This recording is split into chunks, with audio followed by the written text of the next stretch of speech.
students, welcome you all to my channel. Today we are reading class 6 chapter 4 The Old Clock Shop. It's Christmas Eve and closing time for shops. Christmas Eve मतलब जैसे कि कल Christmas है और आज उससे पहले वाले दिन की इवनिंग शाम की बात है। तो सभी लोग क्रिसमस के लिए शॉपिंग करते हैं, तो सारी जो दुकानें हैं वो बंद होने वाली थी क्योंकि ऑब्वियसली फेस्टिवल है, तो लोग जल्दी से शॉप बंद करके फेस्टिवल इंजॉय करते हैं। Ray's old clock shop still open. Ray है जो एक ओल्ड क्लॉक शॉप का ऑनर है, मतलब जिसकी एक घड़ी की दुकान है, वो अभी भी ओपन थी। Two shoppers call at this late hour. तो बहुत ही लेट चल के, मतलब बहुत ही देरी से दो शॉपर्स जो हैं, दो ख़रीदार जो हैं, जो लास्ट मोमेंट पे शॉपिंग कर रहे हैं, वो वहाँ पर आते हैं। Christmas eve had arrived. Christmas eve मतलब क्रिसमस की शाम जो है आ चुकी थी। At last minute shoppers were going home.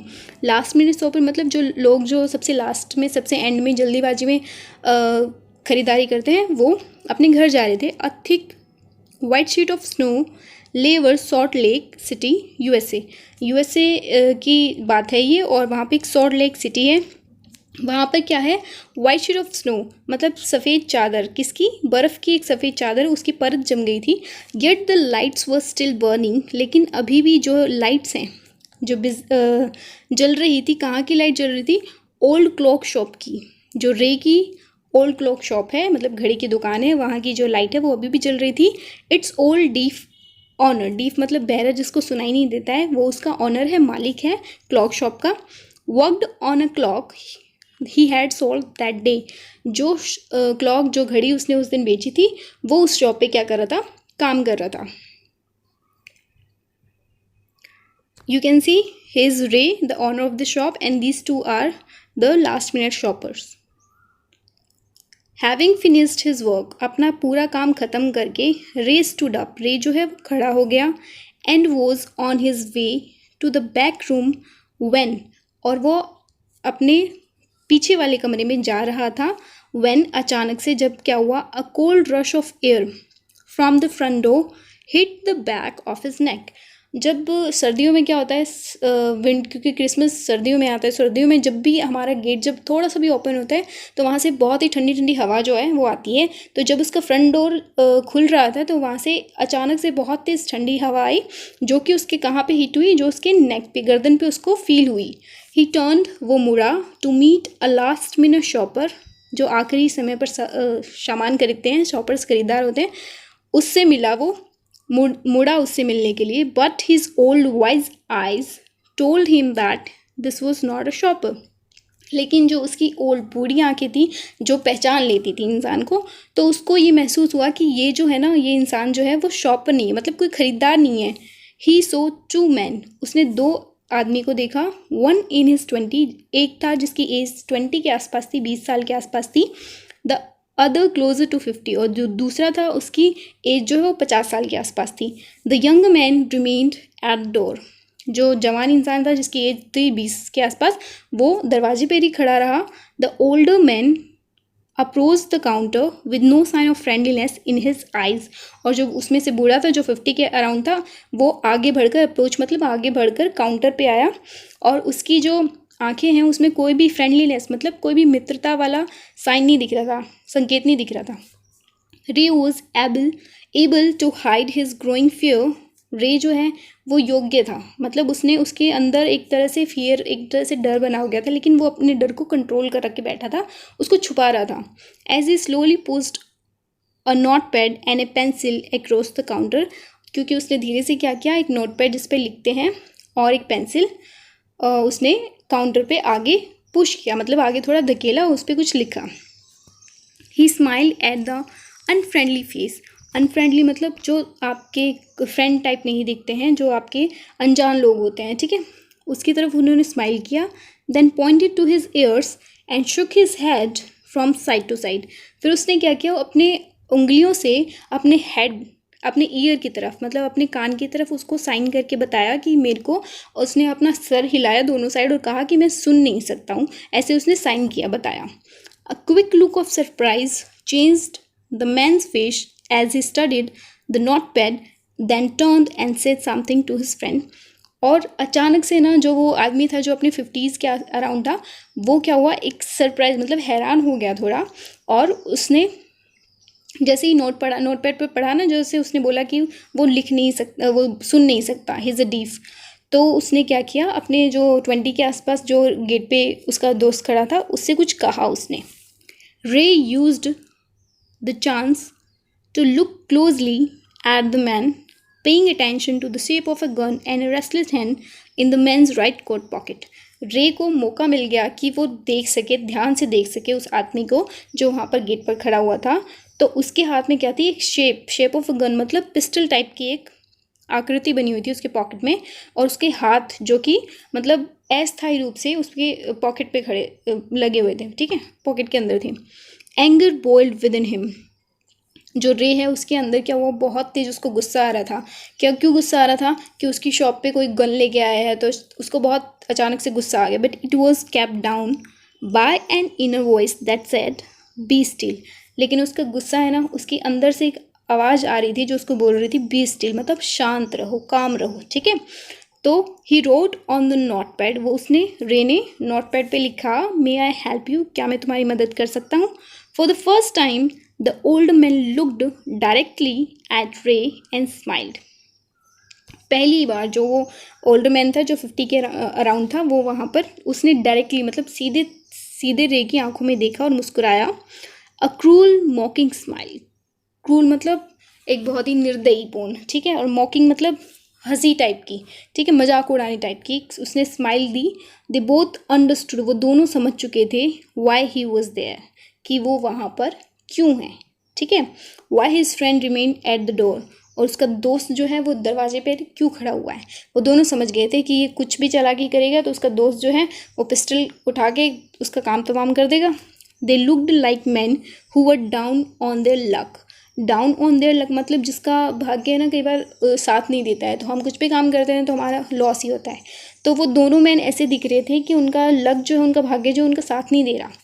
And were now ready to try something they would later be sorry about।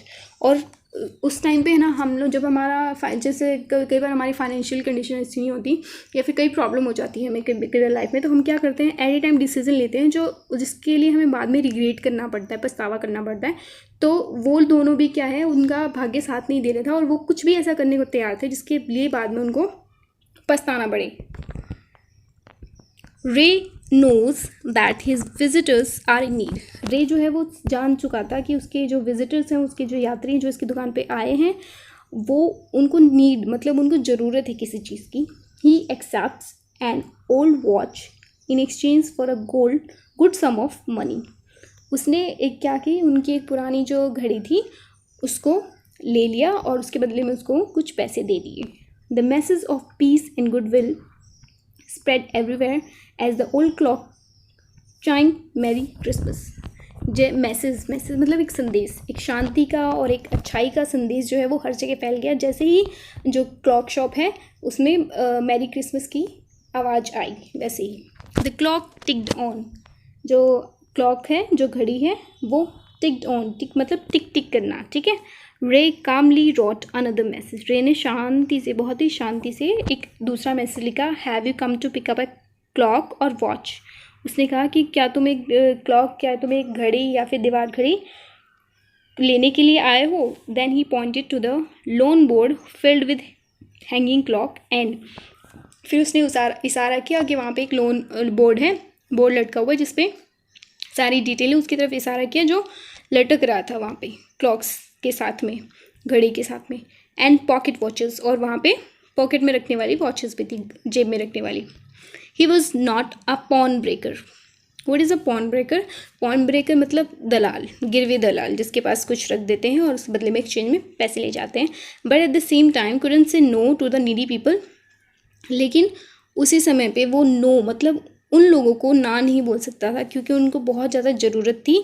Who place their old watches और clock before him for anything they could get. मतलब जो उसके सामने क्या रख देते थे, जो उसके सामने एक पुरानी घड़ी रख देते थे जिसके बदले में वो उनको कुछ पैसे दे देता था, और जब उनके पास पैसे आते थे तो वो पैसे देकर वो अपनी घड़ी वापस ले जाते थे। वो होता है दलाल जो जिसके वहाँ पे आप चीज़ें रख के पैसे ले लेते हो, और जब आपके पास पैसे आते हैं तो आप पैसे लौटा के अपनी चीज़ वापस ले लेते हो। तो वैसे ही लोन्ड मोर देन ही शुड, वो उतना ज़्यादा उनको लोन देता था जितना उसके पास होता भी नहीं था। They would be bat there when the owner wanted them back, और जब ऑनर जो है, उसका मालिक जो है, वो उसको वापस लेना चाहता है तो वो वहाँ पे उस चीज़ को ले सकता है। At the same price he had paid with no interest, और वो कोई भी ब्याज नहीं लगाता था उस चीज़ पे, उतने ही प्राइस में देता था जितने प्राइस में वो पहले उसको दे कर गए हैं। Then the older man seemed to feel a little easier, तो वो जो बूढ़ा आदमी था जो 50 के अराउंड था, वो अब पहले से थोड़ा सेफ फील कर रहा था, पहले से थोड़ा ठीक महसूस कर रहा था अपने आप को। Took out his hand from his pocket, उसने अपना हाथ जो है अपनी पॉकेट में से, अपनी जेब में से निकाला, and quickly looked at the watch on his wrist, और उसने जल्दी से किस पे देखा, उसकी रिस्ट, उसकी कलाई पर जो एक वॉच थी उस पर नज़र लगाई। How much will you give me for this, उसने कहा कि तुम मुझे इस घड़ी के लिए कितने पैसे दे सकते हो। द मैन रोट, उस आदमी ने लिखा। रे noticed a little shame in the grey eyes looking at him, रे ने नोटिस किया कि उसकी आंखों में ना तरह से शर्म है, ठीक है। ग्रे आइज, उसकी ग्रे कलर की, मतलब स्लेटी कलर की आंखें हैं, उसमें क्या है, एक थोड़ी सी शर्म लिहाज है। The watch was nothing special, क्योंकि जो घड़ी थी ना वो कुछ भी स्पेशल नहीं थी, कुछ भी विशेष नहीं था उसमें। And yet had great powers, और ना ही उसमें कोई पावर थी किसी तरह की। It was something to exchange a way out of a bad situation, बस वो एक किसी तरह से, मतलब एक बुरी अवस्था से निकलने के, एक बैड सिचुएशन से निकलने का एक रास्ता था, जिसके बदले में उसको कुछ मिल सके, उसके अलावा उसमें कुछ भी खास बात नहीं थी। Knowing that great need had brought the man to his shop, ये जानते हुए रे जान चुका था कि जो ये आदमी है वो यहाँ पे किसी ज़रूरत से आया है अपनी दुकान पे। The first place Ray asked, knowing that great need had brought the man to his shop in the first place, कि सबसे पहले ये इस आदमी को उसकी नीड, उसकी ज़रूरत जो है वो इस जगह पर लेकर आई हैं। रे ने कहा, how much do you need for it, रे ने ये पूछा कि तुम्हें इसके लिए कितने पैसे की ज़रूरत है। The reply came back on the notepad, notepad पे फिर से रिप्लाई आया, what ever its worth, worth मतलब जितनी इसकी कीमत है उतना दे सकते हो। रे reached into his cash box, रे ने अपने कैश बॉक्स, मतलब जहाँ पे वो पैसे रखता था वहाँ पर गया। पुल्ड आउट अ $50 नोट, और उसने एक $50 का नोट जो है वो निकाला। And passed it into the man's hand, और उसको उस आदमी के हाथ में रख दिया।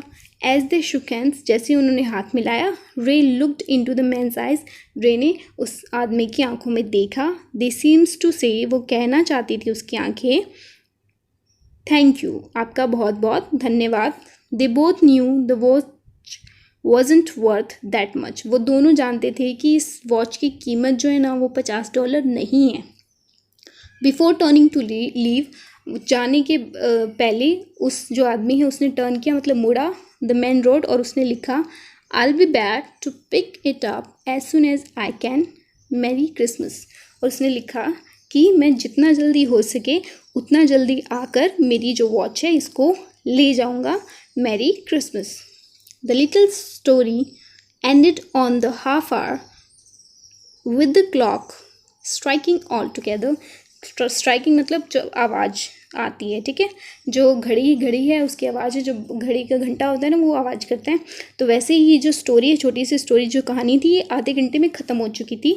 The time pass pieces which had been looking on silently all the while rang out the time which with such feeling that even Ray thought he could hear them. रे को ऐसा फील हो रहा था कि जो बेल आवाज़ है घंटी की, क्लॉक वॉच की, वो उसको सुनाई दे रही है, क्योंकि उसके अंदर एक अच्छे से खुशी महसूस हो रही थी उसके अंदर। Their sweet musical messages was filled with hope, उनके स्वीट मतलब बहुत ही सुंदर और म्यूजिकल मैसेज, संगीत भरे संदेश जो थे वो एक उम्मीद से भरे हुए थे। The timeless message of peace on earth, goodwill toward all was felt by the 3 men who stood in the old clock shop. जो तीनों लोग थे, रे था वो 20s पे था, और वो जो 50s पे था, वो तीनों मैन जो थे वो उस क्लॉक शॉप पे खड़े थे।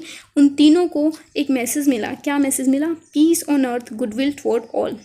मतलब धरती पे क्या है, एक तरह से शांति बनी हुई है, और गुडविल मतलब हर किसी के लिए एक अच्छा काम जो है वो किया जा रहा है।